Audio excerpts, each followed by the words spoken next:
I don't know. What up, mother? Welcome back to a brand new video. As you can tell by the title of the video, this is the Q&A follow-up from the transformation video. Before we do get into it, I just want to say a massive thank you for all the feedback on the transformation video. Whether that's you viewed it, you liked it, commented it, shared the video.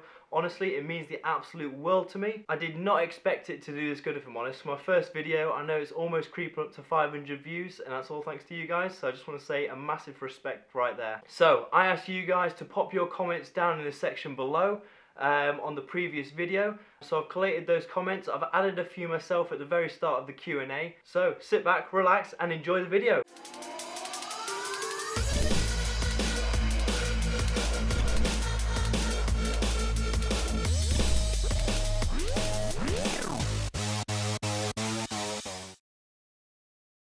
Right, let's get straight into it. So, the first question that I popped on is, what are SARMs? SARM stands for Selective Androgen Receptor Modulators.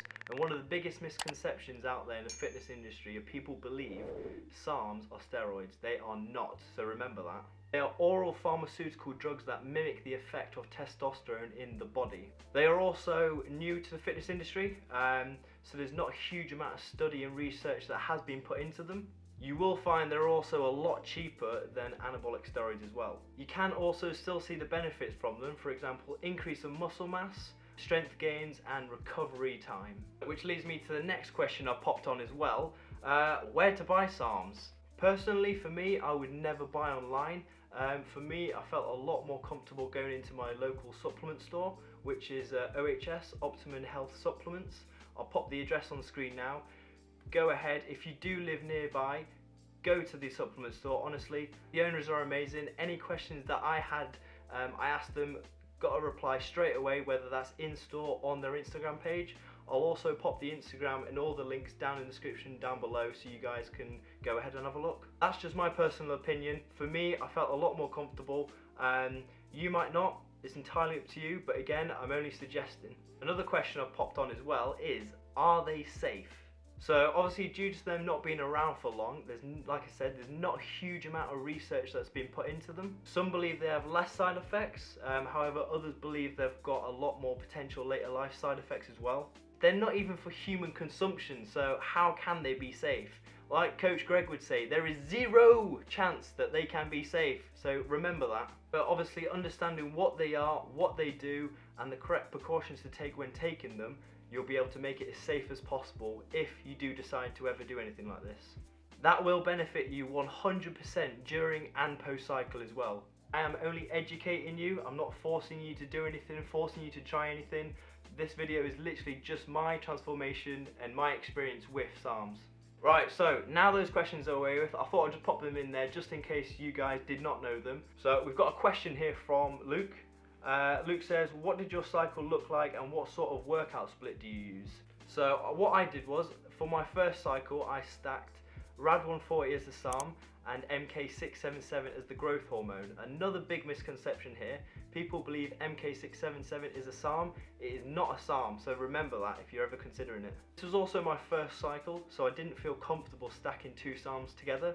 I felt comfortable obviously going with the direction from the supplement store as well, just to have the one SARM and the MK677 stacked. For first time users, I would recommend you do the same, but that's just me. I wouldn't force this upon anyone, you know, they're not clever to do, they're not clever to take, and like I said on the previous questions, you know, they're not even for human consumption. So obviously after the 12 weeks was up, I did in fact start my PCT as well. I would 100% recommend you start your PCT, whether that's if you know you need one from the doctors, getting blood tests. However, sometimes you can just feel in your body that you do need the PCT as well. Moving on to the next question from Hello Guy. One hello guy to the other. Did you have any side effects from what cycle you were taking during or after the 12-week natural transformation? Right, so very good question. Let's start off with MK677. Again, the growth hormone, not a SARM. So there's many people out there that have experienced the hunger pains in their stomach. However, I didn't really feel that, if I'm completely honest. I stuck with my diet, I was consistent with my diet, and remember, consistency is key always. I didn't want to cheat, I didn't feel like I had to cheat either in my meals. I was okay with that. Like I said, I didn't really experience that effect, if I'm completely honest. However, what I would say is, if you are thinking of going on a cut, if you're prepping for a show, like I said, everyone's different. You may experience this. I would advise you to stay away from MK677. Like I said, for me it was okay. However, obviously for you it could be different. So the other potential side effects could be numb and tingling skin, swollen joints, muscle and joint pain, and potentially feeling fatigue throughout the day. One of the biggest side effects I would say that I definitely 100% did see and feel was the water retention. That was a big one for me. I definitely felt that one. So remember, keep that one in mind as well. So let's talk about RAD140. Some of these side effects, by the way, will be different for everyone depending on the dosage and the cycle length you're on as well. So some of the side effects for RAD140 could be potential hair loss, feeling fatigued, insomnia, and potentially even depression. I didn't feel any of these effects or have any of these effects. It could be different for everyone. I'm only educating you. Right, so this is where it gets juicy. So the big side effect I felt when coming off Sarms was testosterone suppression. Meaning, obviously, it could lead to low sex drive, erectile dysfunction. Yep, that means this little boy down here, nothing. Wasn't working, didn't go anywhere, didn't do anything, completely dead. Story time. Chatting to this girl recently. So we're in the car, chatting to her, and I was explaining what type of video I was going to do next. And it did come up in conversation. I brought it up, obviously. You know, just in case anything was to happen. I'm not saying anything, you get the idea. Because I'm open and I'll tell anyone anything, I'm just not embarrassed about anything. So I thought it'd be best, you know, just to let it out, let her know what basically is happening and what I'm going through. But shout out to that mysterious girl, I know you're watching. So there's been a few external questions from YouTube asked as well. So I'm going to go over a few of these now. So the first one is, favourite thing / way to train. So my favourite thing to train is back and buys. Always has been. I do enjoy a good leg day though.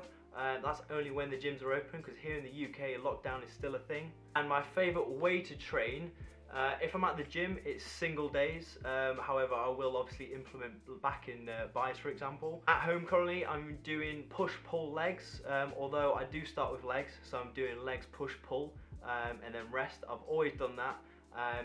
It just keeps me busy instead of just doing one body part a day, especially at home. There's not enough equipment. I don't feel like I'm getting enough workout. So definitely legs, push, pull. That's what I'm doing at the minute. Another question here we've got is what my best lift is. When the gyms were open, just before they closed actually, it was the very last day, was my deadlift, and that's 200 kg deadlift. I'm not sure what that is in pounds on top of my head. I'll pop it on the screen though. Big shout out to the comments on the screen now as well. Pop them in here, you know, just to boost my ego that much more. So guys, that was the Q&A. If you did have a question, you didn't put it in the comments, then that is your loss. If you did enjoy the video, please like, subscribe, comment down below if you've got any other video suggestions, and I'll see you guys in the next video. Peace.